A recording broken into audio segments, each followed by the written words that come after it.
Comúnmente a nosotros los indígenas nos dicen que lo nuestro, nuestros valores, nuestra cultura, es algo que no vale nada, que no sirve para nada.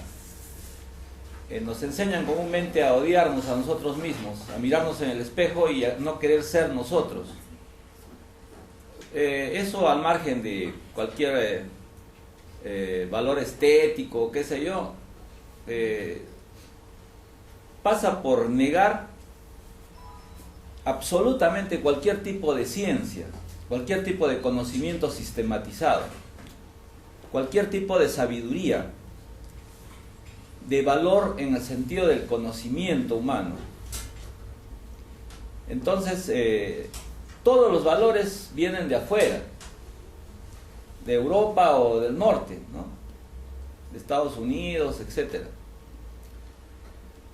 De esta forma, los jóvenes nuestros lo que quieren es simplemente dejar de ser nosotros mismos, dejar de ser nuestra identidad y asumir la identidad ajena, irse del país, profesionalizarse, si uno se puede profesionalizar, y después se va a Europa. Actualmente los jóvenes indígenas o los indígenas en general tienen mucha demanda en Europa por parte, por ejemplo, de las mujeres europeas. Es una moda, es un snob, no sé, bueno, un marketing que han hecho por ahí, las corrientes de New Age, ¿no? La nueva época de la chamanería y otros mitos, ¿no? Entonces, digamos que las ventajas que tienen ahora nuestros jóvenes se ven compensadas por esto, pero es una moda nada más, y es una cosa peligrosa, porque el joven que se casa con una extranjera va a tener muchos problemas. En principio tienen dos culturas diferentes, sus hijos van a tener problemas fuertísimos, aunque también algunas ventajas, ¿no? Como todo en la vida es siempre se cabecea, como dicen, ¿no? Allá en mi tierra. Es decir, hay cosas buenas y cosas malas que cada fenómeno, cada proceso le da a uno. Pero yo quería mostrarles esta imagen satelital para que la vean con sus propios ojos. Y esto es simplemente un previo al tema que nos aboca hoy día, que nos preocupa ahora. Esta imagen satelital yo la he sacado de Google Earth, del programa que cualquiera lo puede bajar de internet, y muestra acá un mapa, la imagen satelital de una parte de la Tierra, del planeta. Acá están los créditos y también la latitud y la longitud de cualquier punto que uno pueda señalar. Acá abajo está Oruro, es una marca, ¿no?, de un punto negro con bordeado de blanco. Y arriba está Cusco, también es un punto negro bordeado de blanco, acá. Bueno, yo la saqué, la imagen, la puse en un programa de dibujo y le tracé una línea roja que está ahí. Ustedes lo pueden ver. Sobre esa línea roja bajé acá, cerca del lago Titicaca, y ahí está Tiahuanaco, sobre la línea.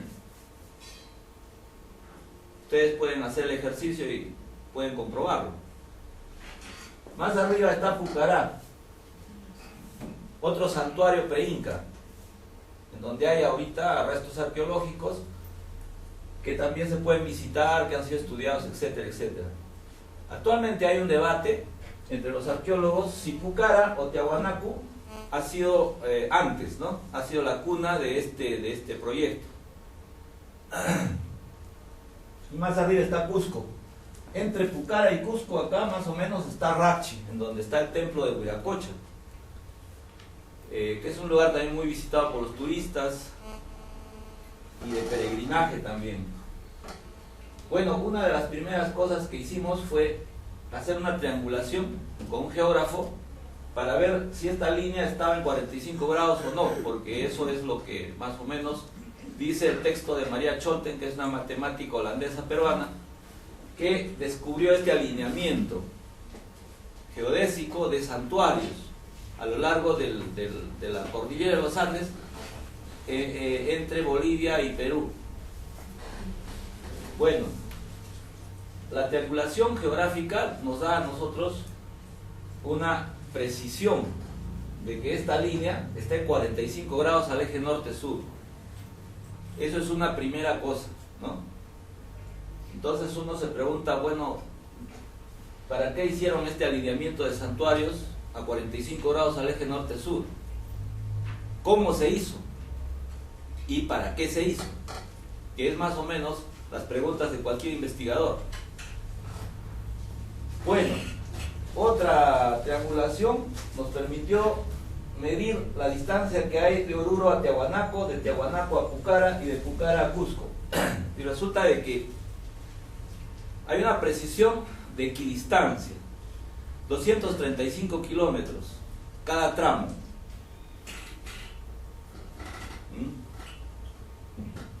Esos tres tramos tienen una equidistancia.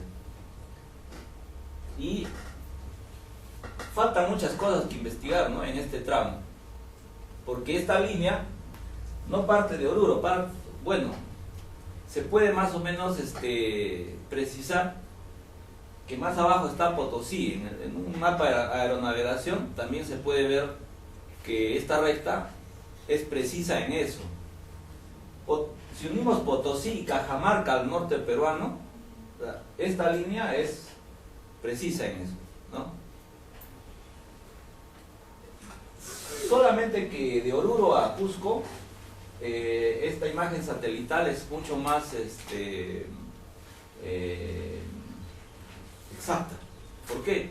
Porque si levantamos un poco más la imagen, nos vamos a chocar con el problema de que la línea no corresponde, porque hay una falla proveniente de la curvatura del planeta.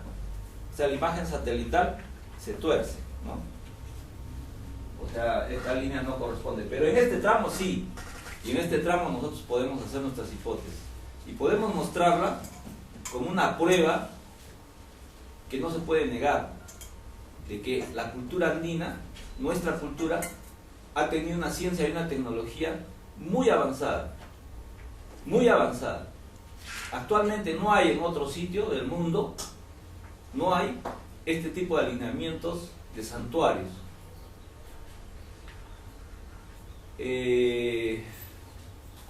Sin embargo, sí hay algunos alineamientos menos perfeccionados que este, podemos decir, que los ingleses llaman ley land, ¿no? Los alineamientos de santuarios también, en Europa y en Asia, ¿no? Pero no hay ninguno que sea tan avanzado como este que tenemos acá en los Andes. ¿Quién comenzó este proyecto? La leyenda, el mito dice que lo inició Tunupa Huiracocha, y desarrolla este proyecto histórico milenario, porque se calcula la edad de Tiahuanaco en 15.000 años atrás. Acuérdense que las pirámides tienen 4.000 y pico de años, ¿no?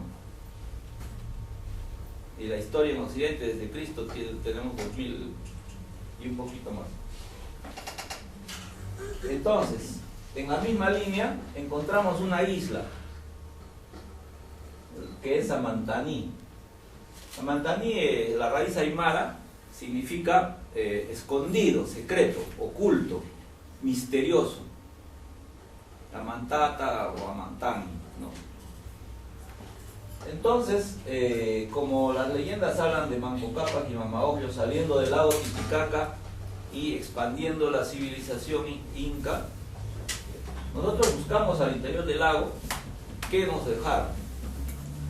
Nos han debido dejar una huella, algún instrumento que nos sirva a nosotros para reconocer, para redescubrir o rememorizar, si vale el término, su sabiduría, su conocimiento. Ellos no pudieron abandonarnos de esa forma así tan, digamos, tan plena, ¿no? tan absurda. Ellos han tenido que dejar instrumentos allí para que nosotros podamos rememorizar todo su conocimiento. Porque es indudable que desarrollaron acá en el lago otro nivel de cultura, ¿no? Basados en cereales andinos que perfeccionaban. Los incas fueron unos sabios en eso. Tenemos ahora, actualmente el más rico germoplasma de la Tierra, reconocido por la FAO, ¿no? Y eso fue la herencia de los incas, porque desde que llegó Pizarro no hay absolutamente ningún tipo de desarrollo del germoplasma. El avance que se ha dado, entre comillas, es el de las semillas transgénicas, que según nuestros expertos que ya tenemos, lo que quieren es crear un humanoide, ¿no? Hay una élite mundial que intenta mezclar genes vegetales con genes animales y dárselas de comer eso a cierto grupo de gente de la humanidad, que es la mayoría, que somos los países del tercer mundo, los países subdesarrollados. Y estos alimentos que van a eliminar nuestras semillas naturales, originarias, van a crear una alteración de nuestros genes. Y esos van a ser los humanoides, ¿no? Futuros. Esto sin ánimo de ser alarmista ni nada por el estilo. Actualmente, por ejemplo, en el Perú están introduciendo las semillas transgénicas en forma de contrabando, y especialmente a Puno, Cusco, a las regiones que quedan en la sierra. Bueno, hay muchas otras cosas más que nosotros hemos estudiado sobre este alineamiento, cómo lo hicieron y todo. Partimos de Amantaní, y en Amantaní hay dos instrumentos que nos legaron nuestros padres, nuestros amautas, los primeros incas, y la colla, por supuesto, porque el inca también tenía su par, que era la colla. Y lo que descubrimos en Amantaní fue la A y la B de nuestro alfabeto, porque acá en nuestros países andinos hay analfabetos de la cultura occidental todavía. Creo que por ahí salió una noticia de que Evo Morales había eliminado ya el analfabetismo occidental, pero lo que no ha eliminado de seguro es el analfabetismo andino, porque hay una gran mayoría que es analfabeta de nuestra cultura andina. Y este conocimiento que creó Tunupa, o que fundó Tunupa para crear este alineamiento, ¿para qué lo hizo, no? ¿Con qué intención? Sabemos en grandes rasgos, porque este tema no es el tema de hoy día y lo voy a dejar ahí.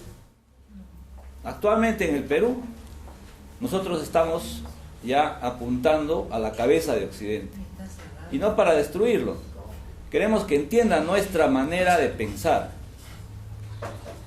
Hemos abandonado ya el mito de que la razón es la única manera de pensar óptima, la razón occidental. Los indígenas no razonamos, hacemos algo superior a eso. Llamémoslo sopesar, ¿no? Siempre hay dos razones y las equilibramos. El mundo no está hecho de unidades, no está construido, no está estructurado de unidades. El mundo, el cosmos, está hecho de paridades. Esa es la esencia de nuestro pensamiento, el Yananti, la paridad, de opuestos y proporcionales. Eso del bien y del mal también ya lo abandonamos. No podemos estar identificando la luz, por ejemplo, con el bien y la oscuridad con el mal, o el frío con el mal y el calor con el bien, o la mujer con el mal o con la cómplice del demonio, y al varón con el bien, y así, etcétera, etcétera. El bien y el mal son generalizaciones absurdas. Todo tiene un equilibrio que se consigue según el momento y la circunstancia. Ese es uno de los principios. Y si tuviéramos tiempo e interés en estos temas, bueno, pues tendríamos para meses, ¿no? Para avanzar, investigando y profundizar lo que nosotros hemos avanzado allá. Todo esto lo vamos a hacer y lo vamos a profundizar en un diplomado que también la Fundación Rescoldo y Pacarina y este vínculo que tenemos acá con el grupo que trabaja acá en la Universidad de Salta y en otros estados de Argentina, vamos pues a procesarlo, vamos a profundizarlo en un diplomado que también pronto, en unos 3 años, se va a convertir en una maestría. La Universidad Global Cusco está ya, digamos, ya tiene su licencia de funcionamiento, ya tiene su aprobación para la certificación, y todo esto lo vamos a tener que trabajar en forma colectiva, porque este conocimiento no ha sido producto tiene un fundador casual, accidental, que fue Tunupa, y que tiene tantos otros discípulos, ¿no? Imaimana, Tocapu, Huiracocha mismo, de repente fue un discípulo de aquel Tunupa, un maestro inconforme, que enseñaba de que no había que pedir perdón, había que rectificarse, que el perdón no servía para nada, que solamente la rectificación de lo que uno hace mal o de lo que uno no termina de hacer, porque solamente la muerte nos puede impedir a nosotros terminar de hacer algo que lo hemos hecho defectuoso o errático. Entonces ese Tunupa enseñaba de que se tenía que terminar lo que se comenzara, y tenía que comenzarse a hacer trabajos o acciones bien hechos, ¿no? Es un mito de un ser, un semidios o un dios, lógicamente hablando en términos míticos, que solamente en cuanto rectifica lo que hace, adquiere poder y mando sobre las cosas. Igual que también Quetzalcóatl, ¿no? El mito de Quetzalcóatl es alguien que se afirma en lo que hace y de allí da otro paso más adelante, ¿no? Es algo que parece tan simple, pero si lo pensamos un poquito más, nos vamos a dar cuenta de que ahí hay un secreto de la humanidad universal, ¿no? Bueno, vamos a dejar este punto que es también muy, muy interesante y pasar al tema de ahora. ¿Qué cosa es lo que nosotros proponemos a nivel institucional? La sabiduría de los pueblos indígenas no puede estar enfrascado o metido en estos trabajos de tipo de repente arqueológico, científico o filosófico. Pero estos trabajos filosóficos son muy importantes, son muy necesarios para precisamente impedir que se siga envenenando la mente de nuestros niños, diciéndoles de que lo nuestro no vale nada, no sirve para nada, y que solamente lo occidental es algo que nosotros tenemos que aprender y tenemos que usar para perfeccionar nuestras vidas. A nivel institucional, nosotros ¿qué planteamos ahora?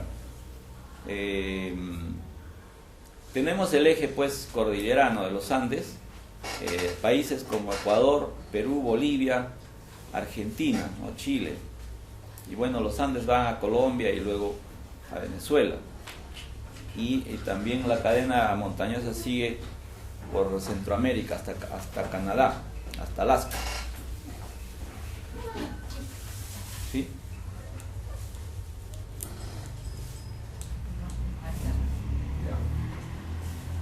Bueno, Lo primero que tengo que decir es de que a nivel constitucional, en Bolivia y en Ecuador existen 3 principios indígenas que han sido aprobados en las asambleas constitucionales últimas que hubieron en Bolivia y en Ecuador. Uno es el principio del Estado plurinacional, que si tenemos algún conocimiento de las ciencias jurídicas y de cómo es que se estudia el Estado, el concepto de Estado, nos vamos a dar cuenta de que es una aberración conceptual de hablar de un Estado plurinacional, porque el Estado, el concepto de Estado tal como nació y tal como se cultivó, tal como se desarrolló, el Estado siempre es homogéneo, siempre es uninacional. El concepto de Estado es para una sociedad homogénea, de una sola cultura, y fue creado en Europa para que uno de los pueblos que encerraba a otros dentro de su territorio, un territorio que lo conservaban o que lo conquistaban en forma armada, en forma bélica, ese pueblo hegemónico dominara, aplastara al resto, lo mantuviera sujeto a los otros pueblos de otras culturas o de diferencias culturales. Ese es el primer principio del Estado plurinacional, y aunque las constituciones de Ecuador y Bolivia dicen el Estado ecuatoriano es un Estado uni y pluri, ¿no? Es unitario y plurinacional. Es decir, ahí nosotros podemos distinguir un empate político que se va a tener que definir pronto. Ojalá que de manera dialogante, de manera pacífica, ¿no? ¿Por qué? Porque, como les vuelvo a repetir, es una aberración jurídica hablar de uni y pluri, ¿no? Como decir que una rueda es cuadrada. Y cuando en Bolivia expuse esta conferencia, me dijeron que la rueda cuadrada, a punta de hacerla caminar, se va redondeando, ¿no? O sea, se va redondeando de lo uni a lo pluri, ¿no? Y eso es lo que están haciendo ahora, ¿no? Están tratando de que camine ese Estado plurinacional y uni. Entonces, ese es el primer principio, ¿no? Es el Estado plurinacional. Eso está reconocido constitucionalmente. Y en ambas constituciones está el principio de que si no se respeta ese principio constitucional, hay derecho a la protesta, a la resistencia y a la insurgencia. Es decir, nuestras poblaciones van a tener que exigir al Estado que se cumpla ese principio en su desarrollo constitucional, que las leyes vayan a fabricar ese concepto y que ese concepto se aplique a nivel de la cotidianidad, ¿no? De las leyes menores, de las leyes que se desprenden de la Constitución. El otro principio es el de los derechos de la naturaleza, que también a nivel de la filosofía occidental es otra aberración, porque la naturaleza no puede ser un sujeto, según la filosofía occidental. La naturaleza es un objeto. El único sujeto que hay en la naturaleza es el ser humano, ¿no? Desde la separación entre sujeto y objeto, la naturaleza es objeto. Entonces, ¿cómo un objeto puede ser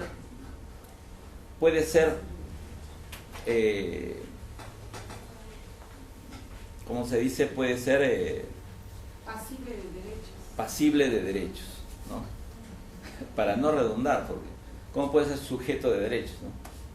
Si es un objeto, ¿no? Entonces, la naturaleza, pues, cuando uno pone en su constitución, en la constitución de su país, ¿no? Pone derechos de la naturaleza, está diciendo, la naturaleza es un sujeto impasible de derechos. O sea, es una revolución completa. En las Naciones Unidas han contratado varios bolivianos para que les expliquen eso. ¿Cómo es posible cómo es posible, cómo puede ser posible que la naturaleza pueda ser un sujeto? Entonces dijeron, bueno, la naturaleza no habla. En algunas de las discusiones, ¿no?, de los debates, un boliviano se paró y dijo, ¿cómo que no habla? Lo que pasa es que usted no sabe el lenguaje de la naturaleza, ¿no? La naturaleza nos habla, pero hay que entender, hay que conocer su manera de expresarse, ¿no? Entonces ya pues ahí supieron de que tenían que apuntarse en un curso para aprender el lenguaje de la naturaleza, ¿no? Que en Occidente lo han hablado, pero los poetas, ¿no? Los poetas, los artistas, ¿no? La gente sensible, los literatos. Entonces ahorita están empeñados en ese estudio, en ese trabajo, ¿no? Y bueno, el último principio que bueno, no el último, sino les hablaba de 3 principios principales indígenas que se han incorporado a las constituciones de nuestros países y que Argentina va a tener que incorporarlos tarde o temprano, porque la población argentina, pese a que tiene pretensiones de ser blanca, tiene influencia de esta tierra, porque viven en esta tierra. Así no hubiera poblaciones indígenas ya, así los hubieran exterminado a todos, ¿no? Esta tierra tiene influencia telúrica, porque esta cuestión de que la naturaleza es sujeto no es una cuestión, no es un rótulo para las constituciones, no. La naturaleza tiene vida, y eso también está totalmente ya estudiado por la física moderna. Hay algunos autores de la física actual, biólogos, que hablan de los sistemas, ¿no? De los sistemas. Y los sistemas tienen mente y tienen vida. Entonces, eso también es algo que es un concepto que no nos los enseñan a nosotros en las escuelas. Entonces, cuando vamos a visitar un valle por allí, en las serranías, y encontramos por ahí un manantial y árboles y pajaritos y fauna, qué sé yo, pensamos de que, claro, los árboles, los pajaritos y la fauna tiene vida, o algún pueblo indígena por ahí, alguna comunidad, pero no pensamos que el manantial, que los cerros, que las rocas tienen vida, o sea, tienen una manifestación vital. Todo sistema tiene mente, dicen los físicos actuales, y tienen vida. Entonces, eso, por ejemplo, para muchos que hemos pasado por la universidad, por la escuela, por el colegio, qué sé yo, es pues una cosa misteriosa, ¿no? Que no, cuando la pensamos, no podemos entenderla bien. Entonces, un tercer principio importante es el summa causa. El summa causa es la vida plena. Hay, digamos, diferentes conceptos de summa causa, pero todos son complementarios. Yo les voy a hablar de lo que considero el concepto principal del summa causa, o sea, del bien vivir, como dicen, ¿no? ¿Han escuchado hablar del bien vivir? Sí. ¿Han escuchado hablar todos? No. El summa causa, el principio constitucional principal de la Constitución boliviana y toda una propuesta de los pueblos indígenas para el mundo entero. Hay bien vivir también en Occidente, sí, desde Aristóteles y antes, ¿no? Pero es un concepto diferente. Ayer estábamos en Santa María y anteayer y estábamos hablando de ese tema, ¿no? Pero eso es un tema también muy profundo y muy rico, ¿no? Y muy interesante. Ahora solamente vamos a apuntarlo. El bien vivir es producto del equilibrio del mundo, la vida plena en su plenitud. No podemos decir de que se da en la primavera, ¿no? Aunque sí podemos usar la primavera para tejer el concepto. cuando en la primavera pues florece todo, ¿no? Es decir, hay una manifestación fuerte de la vida, de las flores, de las mariposas, de las abejas, de la juventud, ¿no? De, no sé, las feromonas en el ser humano, ¿no? Hay toda una serie de manifestaciones de la primavera.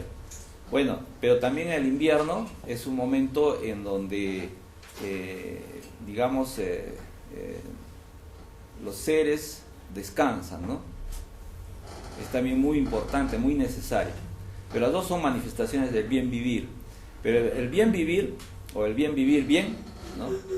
Su más causa es la vida plena, en su plenitud. Es cuando el planeta Tierra está en equilibrio. Porque la vida en la Tierra se produce solamente porque la Tierra no está, digamos, en otro ángulo de rotación. El eje de la Tierra no está en otro ángulo que en un óptimo, que es más o menos inclinadito, que nuestro pueblo lo llama la jata, ¿no? Inclinadito. Esa inclinación es lo que produce las estaciones. Esa inclinación óptima es lo que produce la vida plena. Y ya les dije más o menos una guía para que ustedes puedan investigar por ustedes mismos, si les interesa, lógicamente, por qué los incas trazaron esa diagonal en 45 grados al eje norte-sur, utilizando la energía geomagnética que hay en los Andes, porque los Andes desde Bolivia hasta norte peruano son una cordillera que está en 45 grados al eje norte-sur. Entonces la manifestación de la energía telúrica es pues la manifestación material es las montañas de los Andes, que en nuestros pueblos los llaman los apus, ¿no? El apu es el espíritu de la montaña. Como ya dijimos, ¿no? Las montañas también tienen vida y se manifiestan.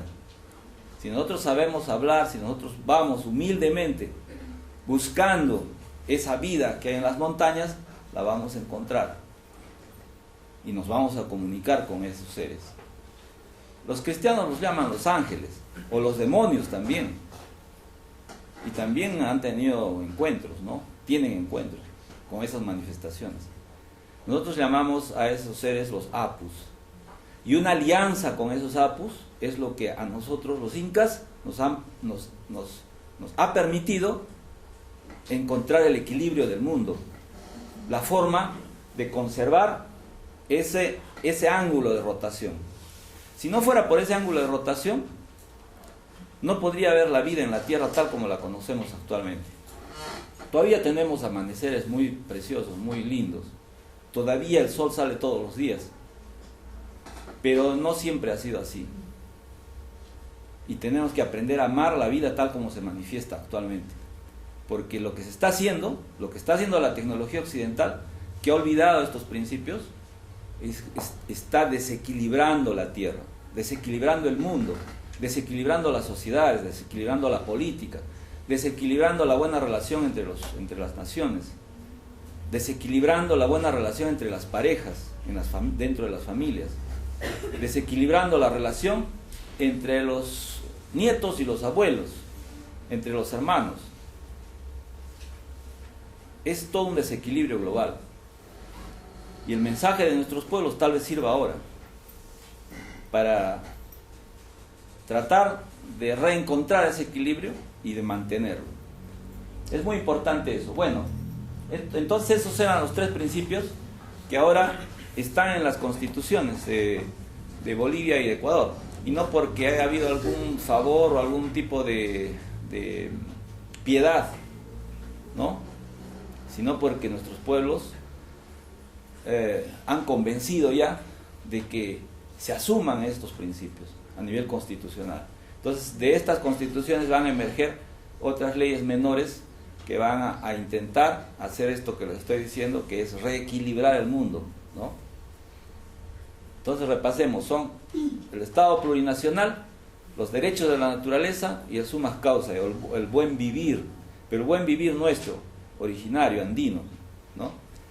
Si tuviéramos tiempo hablaríamos del buen vivir en términos de la cultura occidental. Y es muy importante también porque hay que conocer las diferencias, ¿no? Pero si no conocemos las diferencias, ¿cómo vamos a reconocernos? No se puede, ¿no? Bueno, vamos a entrar entonces a esto rápidamente. El movimiento indígena actualmente es consciente de que se ha abierto un proceso que quiere llegar a instrumentar políticas de gobierno, o también leyes, a través de los parlamentos, y que este proceso, o bueno, hacia un horizonte summa causa, y le llamamos nosotros.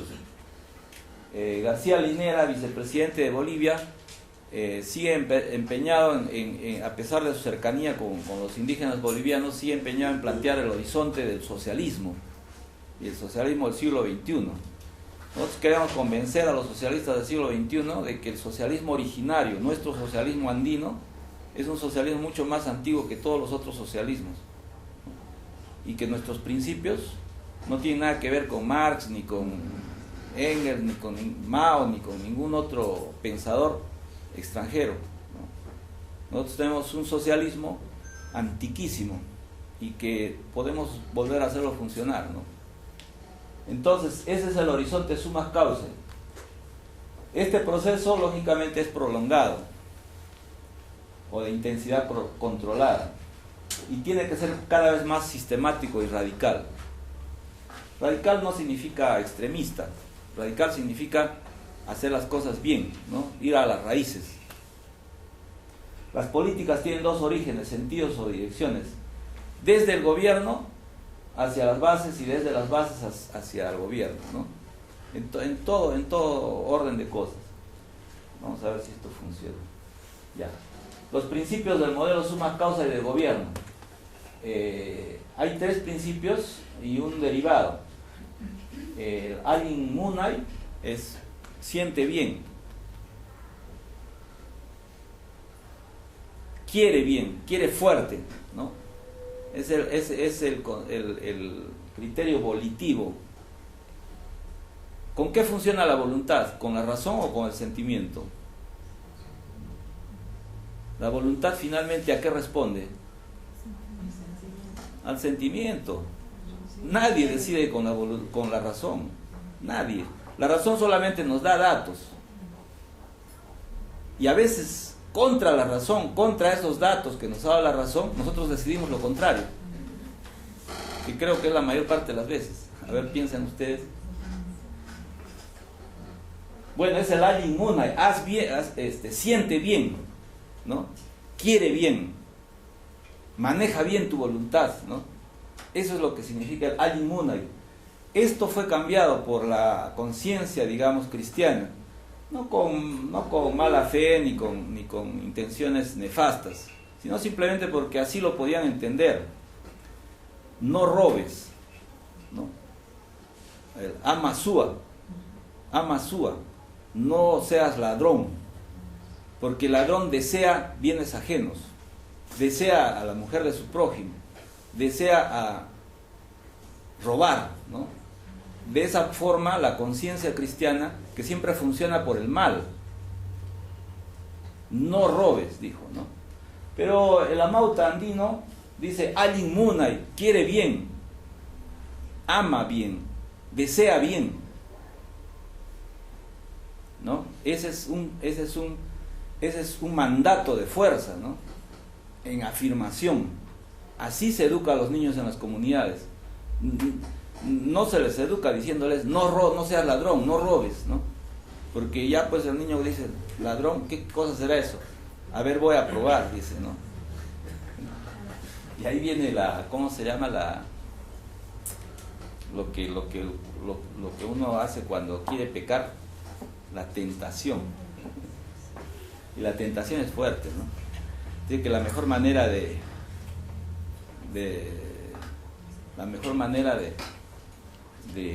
superar la tentación es caer en ella, ¿no? Para probarla. Bueno, otro principio es el Alin Yachay. El Alin Yachay es piensa bien, ten una sabiduría plena, Alin Yachay. ¿no? Esto fue cambiado por la percepción cristiana. A ver, son Amasúa, Amayuya y Amaquella. A ver, ¿por cuál habría sido cambiado? Ya vimos el Amasúa. Amayuya. Por eso lo comprendieron así. Piensa bien, Alinyache es piensa bien. Pero el pensamiento siempre es una especie de mentira. Se conceptualiza así, es una mentira cruda. Porque cuando uno piensa en su papá, por ejemplo, ¿no? Si ustedes piensan en su casa, no tienen la casa en su cabeza, ¿no? Pero están con una imagen de su casa. Entonces, esa imagen es una simulación, que es una propiedad del cerebro humano. Esa simulación es una especie de mentira, ¿no es cierto? Pues no es la misma casa la que tiene en la cabeza. Entonces, la conciencia occidental o cristiana dijo, ama Yuya, no mientas. Como es una especie de mentira la simulación, el Alin Yachay se convirtió en ama Yuya, no seas mentiroso. Ustedes, en quechua, ustedes saben de que Yuya es mentira. Pero Yuya es... ¿Qué es Yuya? Una de las traducciones es pensamiento. Fíjense, Yuya es pensamiento. Y Yuya es mentira. Por eso se dice de que Yuya y Yuya tienen pues casi la misma fonetización. Entonces por eso se dice de que el pensamiento es una mentira cruda. Es una interpretación, ¿no? Bueno, entonces cuando uno piensa bien y siente bien, entonces hace bien, ¿no? Las cosas. Hace bien las cosas. Hace buenas acciones. Eso significa el Alin Uruay. Alin Uruay. La conciencia occidental y cristiana lo tradujo por no seas ocioso. El Alin Uruay es haz bien. Hacer bien. También los cusqueños dicen Alin Llancay. Alin Tallancay dicen. Los cusqueños son quechuas que hacen su trabajo colectivo y ritual. El Llancay es una traducción mala porque el trabajo viene de traba y la traba es el grillete que le ponen a los esclavos para que no se escapen. Pero si a un cusqueño quisieran botarlo de un trabajo que se está haciendo en la chacra o en la casa, qué sé yo, ni contratado él se va. ¿Por qué? Porque la fiesta ritual es donde vive más feliz, y eso también lo vamos a ver, ¿no? La utopía nuestra, la utopía indígena, la utopía andina es la sociedad, ¿no?, motorizada por el trabajo colectivo. Allí está feliz el runa, el indígena, trabajando. Pero para Occidente el trabajo es un castigo, es una maldición. O sea, qué diferente, ¿no?, percepción de lo que es el trabajo. Pero el Alin Uruay es más general. Los cusqueños dicen alinta llancay, ¿no? Alinta llancay.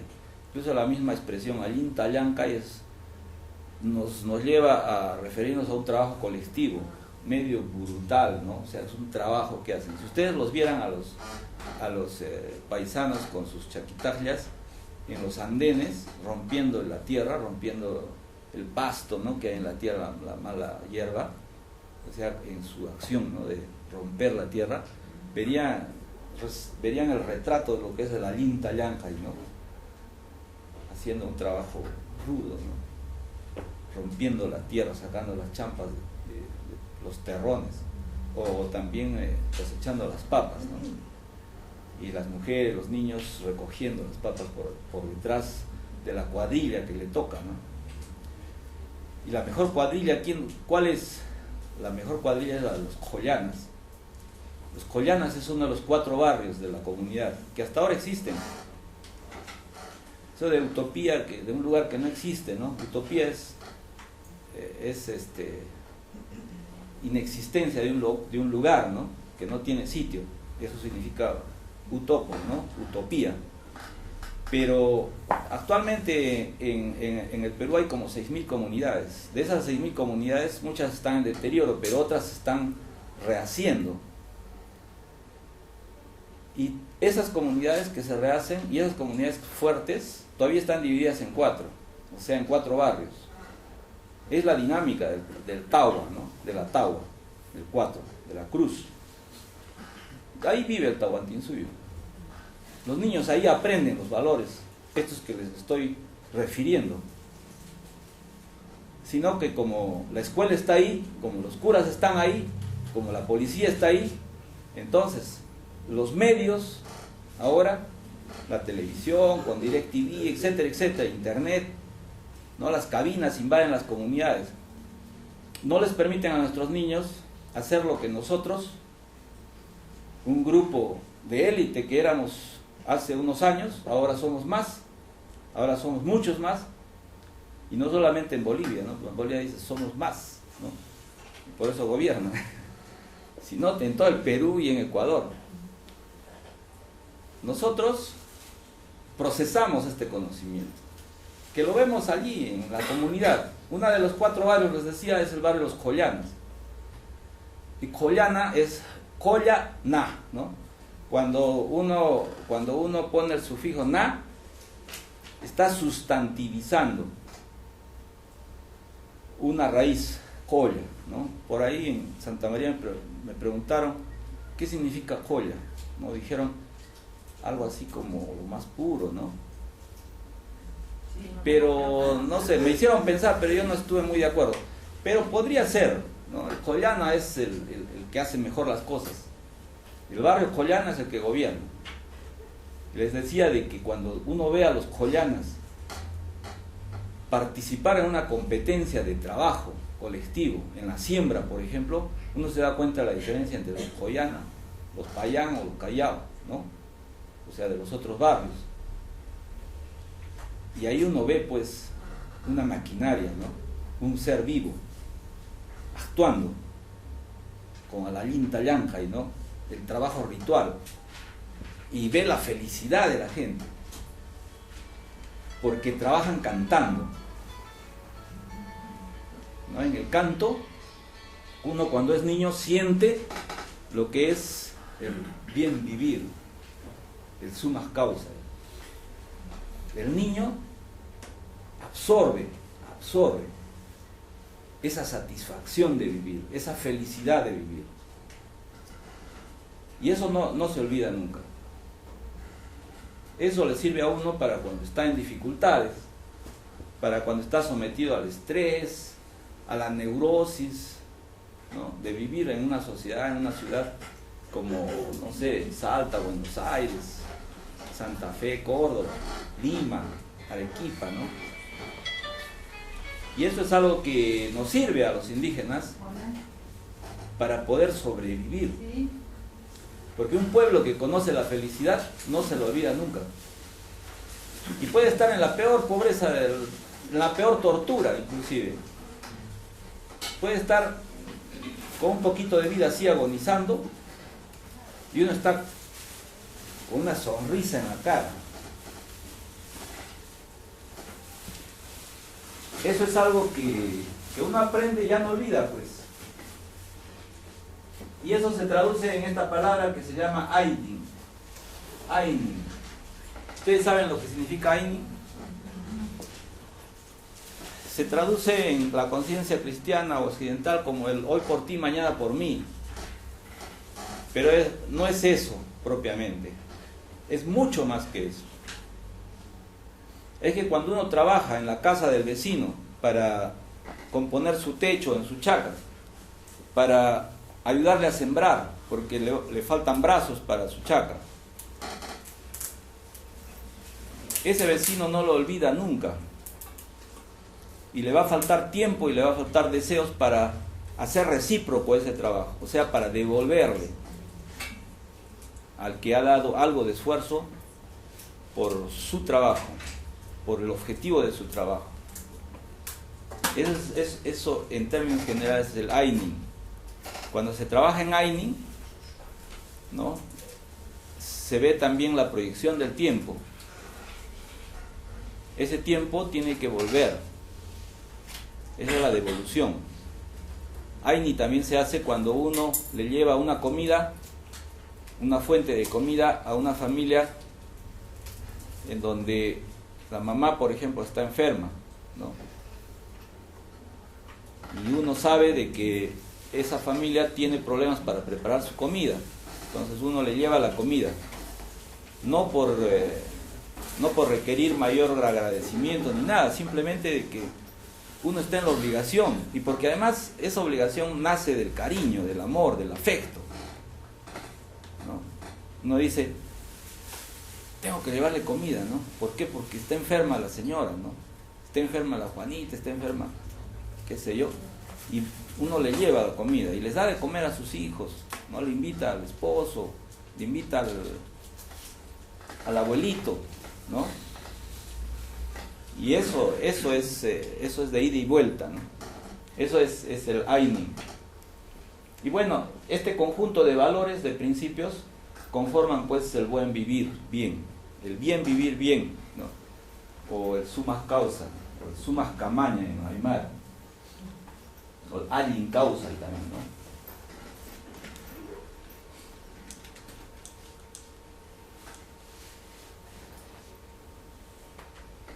Bueno, allí esto es una especie de invocación también a los tres países hermanos, ¿no?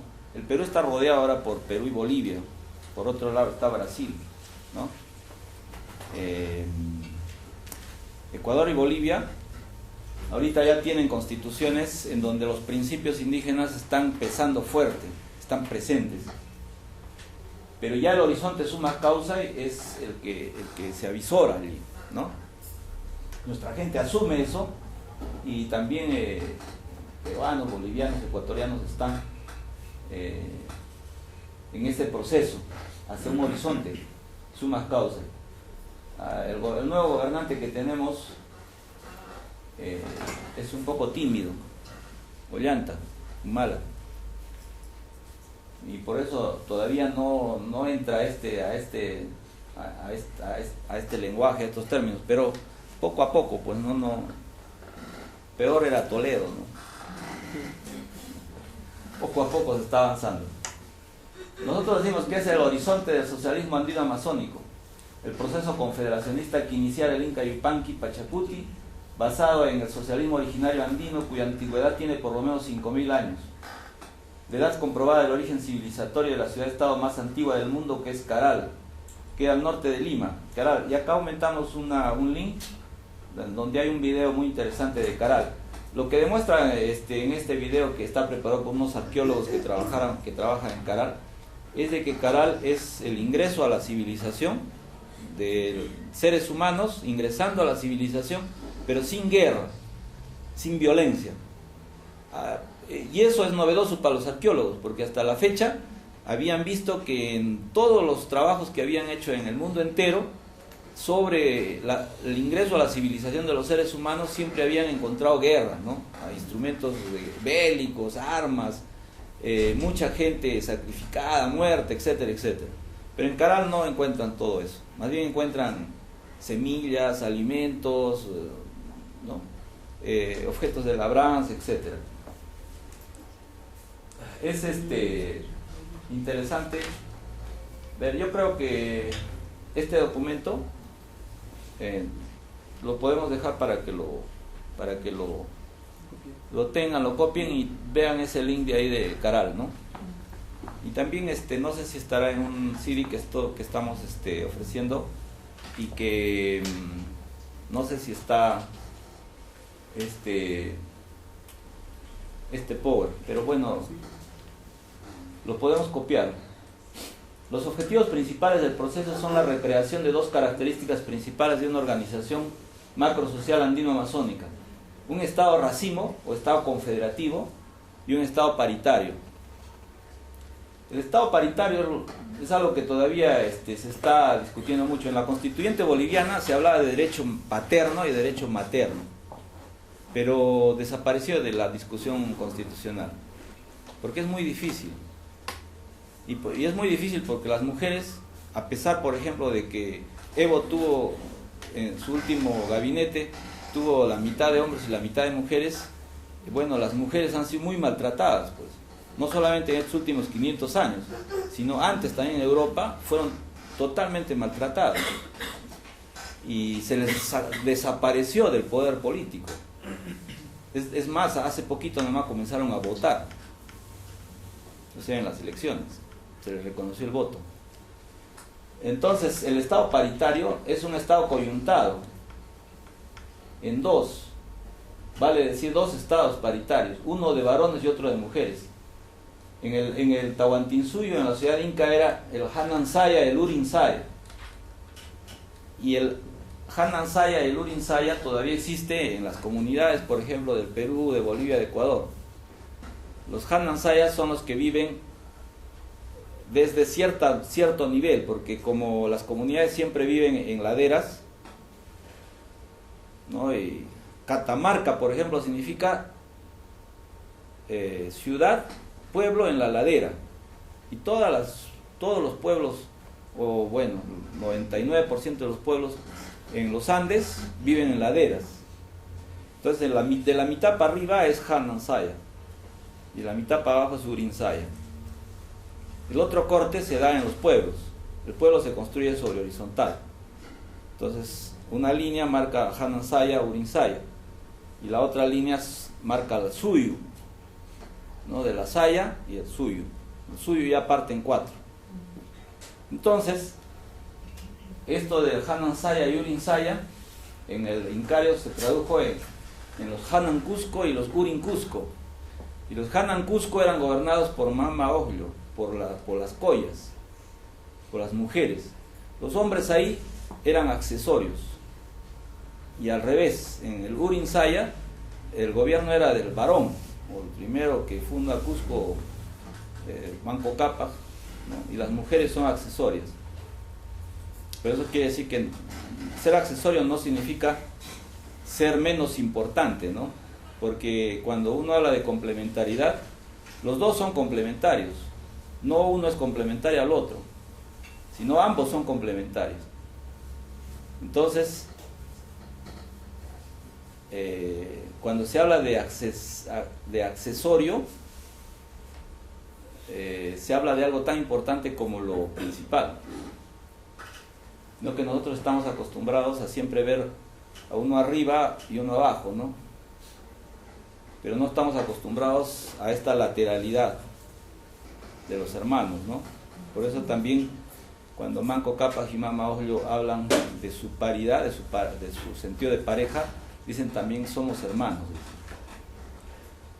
Y es que el Yanantin, que es la paridad opuesta y complementaria, tiene también un par, que es el Masintin. El Masintin habla de la homogeneidad, o sea, dos hermanos, así sea mayor y menor, en una calidad, ¿no? De mayor y menor son Yanantin, pero tienen otra característica que es el Masintin, que es el Mashi. Ustedes han escuchado hablar a los ecuatorianos de Mashi, se tratan de Mashi, somos hermanos. Una pareja son Yanantin, dos parejas son Masintin entre ambas, pues son homogéneas. Dentro de la pareja no existe la homogeneidad, hay heterogeneidad, ¿no es cierto? Pero dos parejas homogéneas son Masintin, Mashi, ¿no? Son Mashis, son hermanos.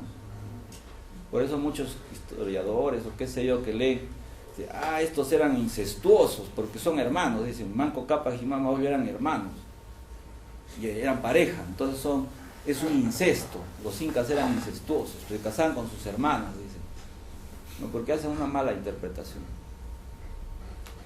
Bueno, entonces decimos pues de que un estado racimo es un estado confederativo, pero también tienen que asumir el estado paritario. ¿qué les parecería un parlamento de hombres y un parlamento de mujeres? Y que las leyes vayan del parlamento de los varones al parlamento de las mujeres. Un senado de varones y un senado de mujeres. O sea, hasta el momento en que la mujer no imponga eso, no va a haber equilibrio. Y a la mujer nadie le va a dar porque las damas primero, por la consideración. Eso no existe en el derecho internacional. Las cosas se imponen por la fuerza. Un país no se hace respetar en la Haya, se hace respetar por las armas, ¿no? Estoy hablando yo de la sociedad occidental, del mundo actual, de la real política. Entonces no, las mujeres tienen que hacer su gobierno y imponer la paridad, porque si no los varones van a seguir con estos estados, así tengan una presidenta mujer. Están utilizando a esa mujer para fingir de que las mujeres tienen poder, y eso es peligroso, ¿no?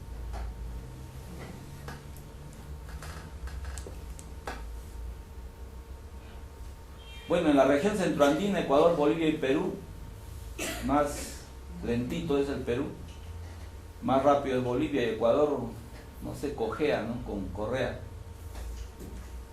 Ese territorio siempre lo han ocupado los pueblos hereditarios del Tahuantinsuyo. Poco a poco se va construyendo, ¿no? Bueno, entonces la visión que tendría un país que marcha hacia el horizonte sumas causa. Estos son lineamientos políticos hacia el horizonte sumas causa. Identidad para planificación del crecimiento, y aquí falta algo que es la redistribución. No es suficiente el crecimiento, planificado o no planificado, no es suficiente el crecimiento para que en un país haya satisfacción, sino que ese crecimiento debe ser redistribuido en ingreso y en riqueza, porque el país tiene ingentes riquezas, tiene riquezas mineras, qué sé yo, forestales, agrícolas, pecuarias, ¿no? Algunas tienen propiedad privada, pero la gran mayoría de riquezas de un país no tiene. Entonces, ¿por qué el país ese no redistribuye esa riqueza entre los que no tienen? Los neoliberales dicen, pero esos son ociosos, flojos, brutos, indios al final, ¿no? Pero no es eso. No es eso, ¿no? El proceso de educación, ¿no?, puede dar a la gente que no tiene riqueza de que una comunidad que tiene, por ejemplo, en su territorio oro, ¿no?, tiene que ser pues socio de la minera que va ahí a sacar ese oro, ¿no? Sin embargo, las mineras en el Perú ahora van a un territorio comunal, le compran por miseria su tierra y los botan a los comuneros y comienzan a perforar la tierra para sacar el oro, ¿no? O si no, peor, lo tienen ahí al pueblo de obrero, los convierten en obreros y simplemente los van eliminando poco a poco. ¿Por qué? Porque simplemente la gente, sin reconocimiento constitucional, pide un reconocimiento de sus derechos de propiedad sobre su territorio y se ríen de ellos, ¿no?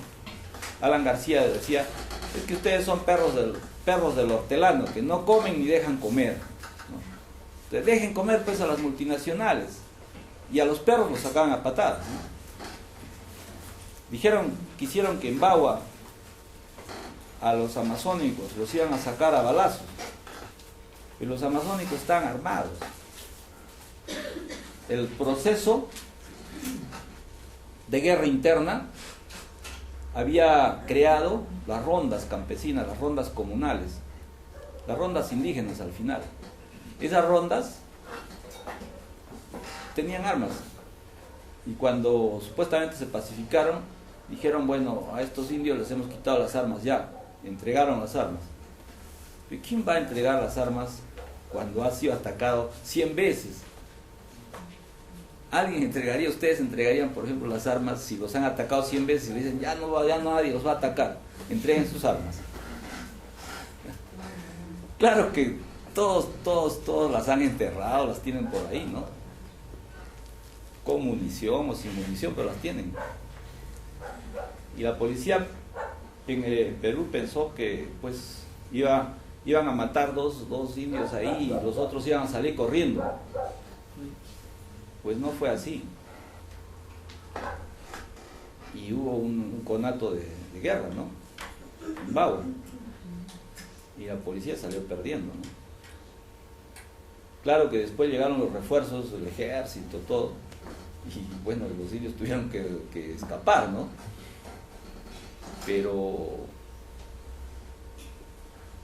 las comunidades ahorita están en otra situación ya. En el Perú se sabe que hay 300.000 hombres armados, que es un ejército indígena que no tiene dirección política. Sus jefaturas están divididas, ¿no? Pero el ejército está ahí y está fabricando su propia dirección política. Por eso en el Perú de hecho van a haber cambios, ¿no? Están habiendo cambios. Las Fuerzas Armadas ahorita gobiernan junto con Ollanta, porque Ollanta ha sido teniente coronel, ¿no? Comandante.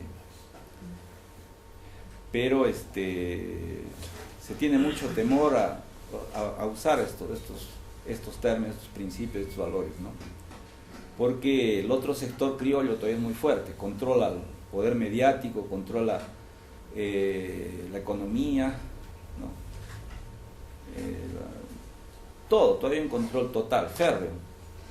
Por eso una constitución elaborada por dos delincuentes que están presos, que son Fujimori y Montesinos, ahorita es una constitución sacrosanta, nadie la puede mover, ¿no? Y cuando alguien dice reforma constitucional, cambio de constitución, asamblea constituyente, le llueven las críticas, ¿no? Por la prensa, por la televisión. ¿Cómo vamos a mover una constitución que nos ha llevado a esta maravilla que somos ahora? Un país que crece con 8% de PBI, etcétera, etcétera. Entonces, esa es una situación que hay y que yo la refería a que la planificación del crecimiento tiene que tener una consideración que es la redistribución de la riqueza y del ingreso, ¿no? Después, institucionalidad y liderazgo. Acá tenemos los principios indígenas, ¿no? Ahorita los vamos a ver. Innovación y modernidad. Tenemos que ver a futuro. Los contenidos nuestros tienen que comenzar a informatizarse. O sea, tenemos que crear nuestros propios software, nuestra propia informática, ¿no? Y ganarles, de repente imitar algo lo que está haciendo la India, ¿no? En la India, por ejemplo, han dado un salto tecnológico. Y bueno, pues ahorita es uno de los países que maneja tecnología de punta, ¿no? En informática también. Y la responsabilidad ambiental y cultural, que es muy importante.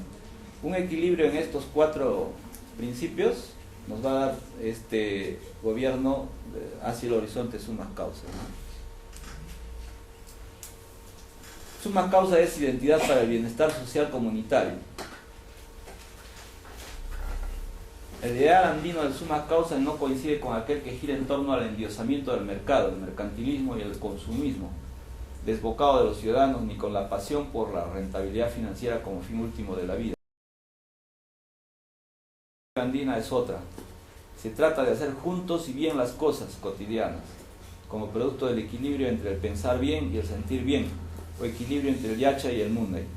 Y estos no son criterios morales, éticos, son criterios económicos y políticos. Innovación para la competitividad en la modernidad.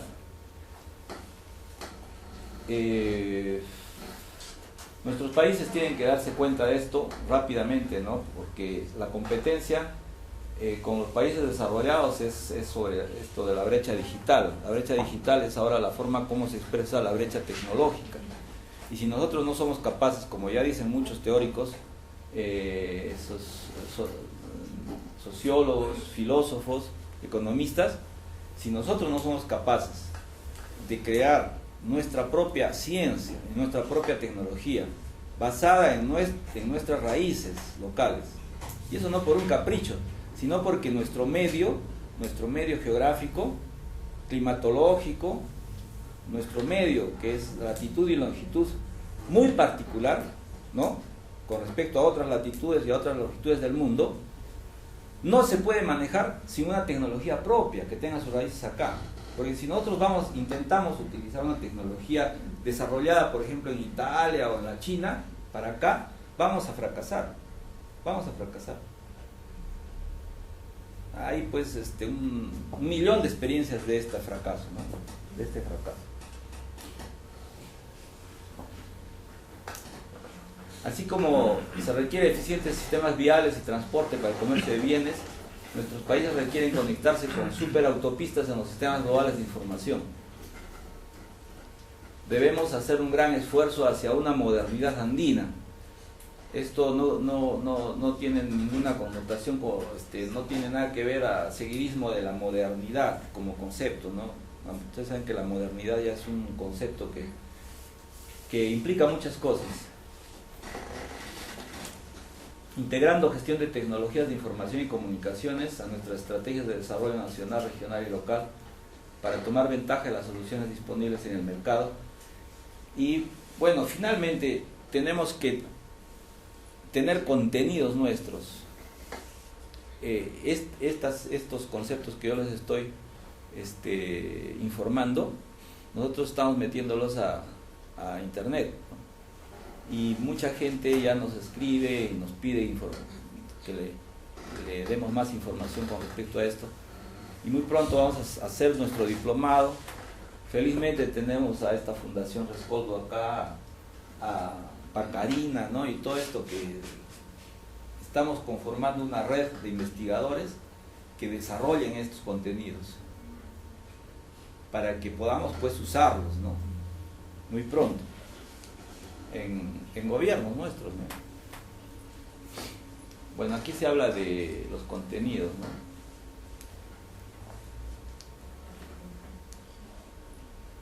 Esto es interesante. La institucionalidad y el liderazgo en el buen gobierno. Estos 4 principios son principios que actualmente se practican en las comunidades. El principio Camachi es el famoso principio de los zapatistas. El mandar obedeciendo en las comunidades se conoce como el Camachi. El Camachi es el poder obediente al pueblo organizado. Al jefe se le da un encargo. Es un sirviente, en el buen sentido del término. No se le entrega una propiedad sobre el poder. El segundo principio es el principio Joyana.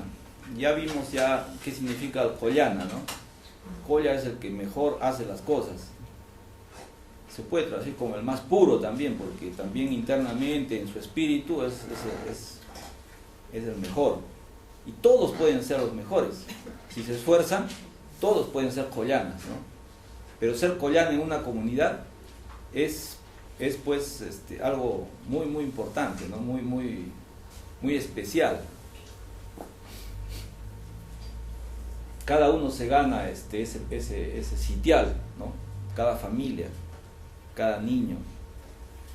El principio confederativo, gobiernos locales autónomos pero integrados a una autoridad subsidiaria. Esto también de la democracia subsidiaria y la democracia a secas es algo también importante que hay que estudiarlo, ¿no? Se dice que en Suiza, por ejemplo, existe una democracia subsidiaria. Son 4 pueblos, más otro pueblo que son los romances o los gitanos, que viven en una confederación, la Confederación Helvética. Y ellos son muy orgullosos de decir que su democracia es subsidiaria, ¿no? Es una democracia diferente que la democracia que nosotros tenemos en las repúblicas, ¿no? Y los suizos se ríen de esa democracia, dicen que es un chiste. La democracia francesa, dicen que es una locura, es una mentira, dicen. Los jóvenes, suizos, se ríen cuando hablan de la democracia de los franceses. El cuarto, el principio paritario. Dicen que Juan Jacobo Rousseau vivió en Ginebra, por eso se ríen, ¿no? Porque dicen, Acá le enseñamos a Juan Jacobo Rousseau lo que era la democracia y él les enseñó mal a los franceses, a sus paisanos. Cuarto, el principio paritario, que es el que ya vimos, de varones, mujeres, principalmente, viejos, jóvenes, Hanansayas y Urinsayas. Políticas públicas hacia sumas causas. Bueno, la territorialidad es muy importante para las comunidades, ¿no? Ustedes saben que, o conocen a José Carlos Mariátegui, al pensador, al filósofo peruano, militante que fundó el Partido Socialista del Perú. Él hablaba de la importancia de la tierra sobre las comunidades, pero ya hace algún tiempo se ha corregido esto, ¿no? Porque los comuneros no son gusanos que comen tierra, dicen allá. O sea, la tierra es importante en la propiedad, pero más vale el concepto de territorio, ¿no? No es la tierra propiamente la que es importante para el indio. El indio quiere su territorio, su patria chica. Entonces, la territorialidad es algo muy importante. Lengua y cultura.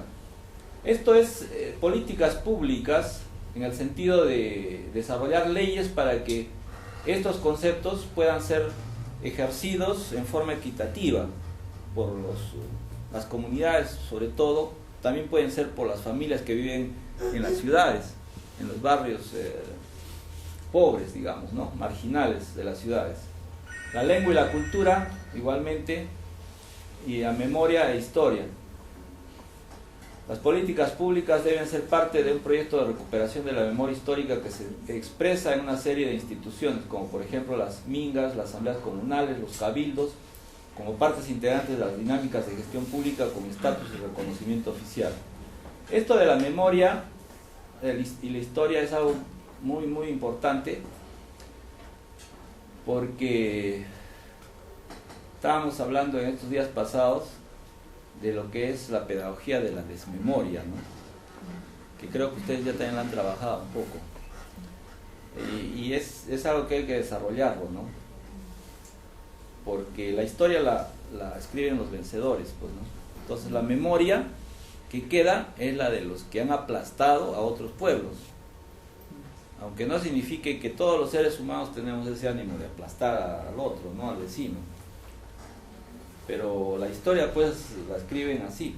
Los que ganan la guerra tienen la historia a su antojo, ¿no? Y dicen, a estos los hemos matado porque eran pues al final rateros, flojos, ociosos, borrachos, ¿no?